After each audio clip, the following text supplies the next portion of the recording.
Bismillahirrahmanirrahim. Assalamualaikum warahmatullahi wabarakatuh. Nama saya Irwansyah. Pada video kali ini saya mempresentasikan wakaf ketika sakit keras dan pengawas barang wakaf. Dalam hukum wakaf ketika sakit keras, termasuk dalam akad tabaruk, maka syarat seseorang wakif ialah harus mencakupi kecakapan melakukan tindakan tabaruk, yaitu sehat akalnya, harus dalam keadaan sadar, tidak terpaksa atau dipaksakan, dan telah balik.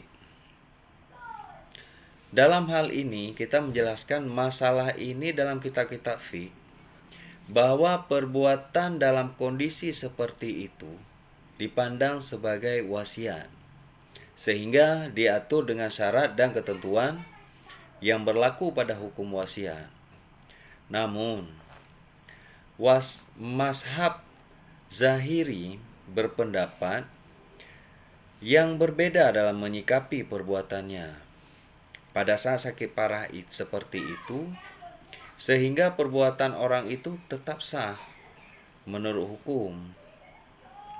Seperti mayoritas ulama memahami bahwa penderita sakit itu sama dengan wasiat, sehingga hartanya terkait dengan hutang dan sedekahnya hanya dilakukan sejumlah sepertiga dari hartanya.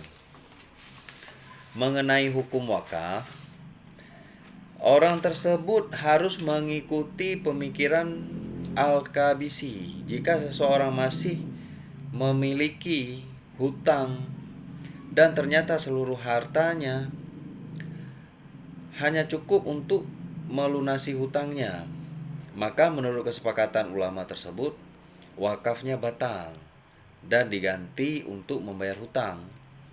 Sedangkan jika hutangnya tidak mencakup seluruh hartanya, maka wakaf tersebut dikurangi dari jumlah hutang piutang yang ditanggungnya.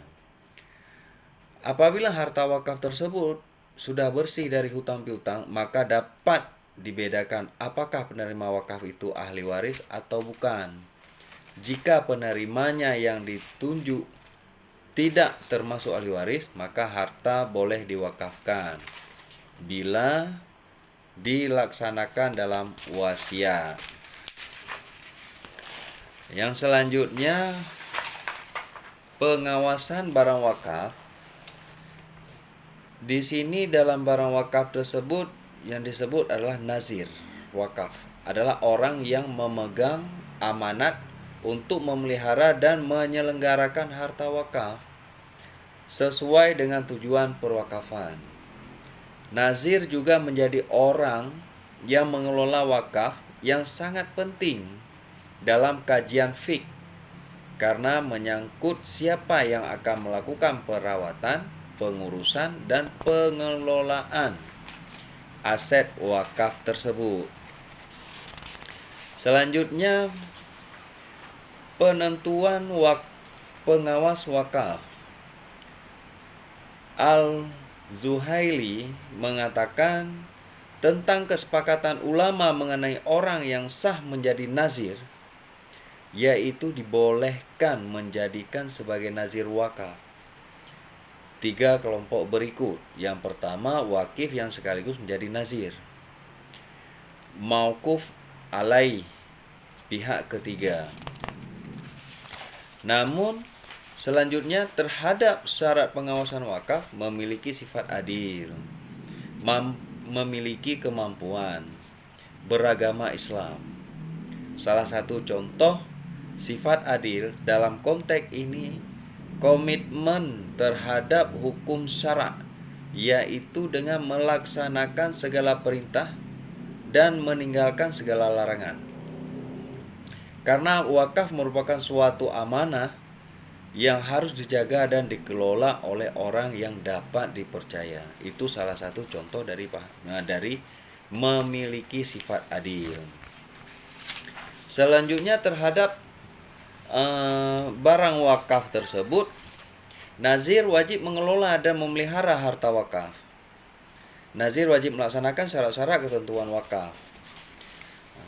Dan berdasarkan kajian Al-Zuhaili mengenai masa bukti nazir, dapat disimpulkan bahwa nazir bisa berhenti dari tugasnya dengan salah satu cara.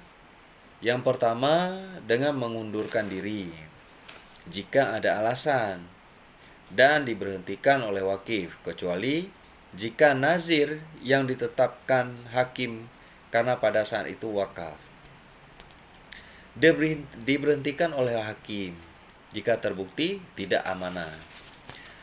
Namun barang wakaf tersebut dan ketentuan-ketentuan terhadap pemberi wakaf sudah ada dasar hukumnya, dan sekarang tergantung kepada orang yang menjaga ataupun orang yang mengawasi atau yang mengelola barang wakaf tersebut. Sehingga terhadap barang wakaf tersebut harus benar-benar dikelola oleh wakif tersebut. Nah, dalam hal ini pelaksanaan wakaf termasuk akad tabaruk yang seperti saya bacakan yang tadi, itu syarat seorang wakif, yaitu harus memiliki kemampuan melakukan tindakan tabaruk, yaitu sehat akal dan tidak dalam keadaan terpaksa dan sudah balik. Seorang wakif harus memiliki harta yang telah diwakafkan, maksudnya harta tersebut benar kepemilikan pribadi. Demikian video presentasi saya kali ini. Lebih dan kurang saya mohon maaf. Assalamualaikum warahmatullahi wabarakatuh.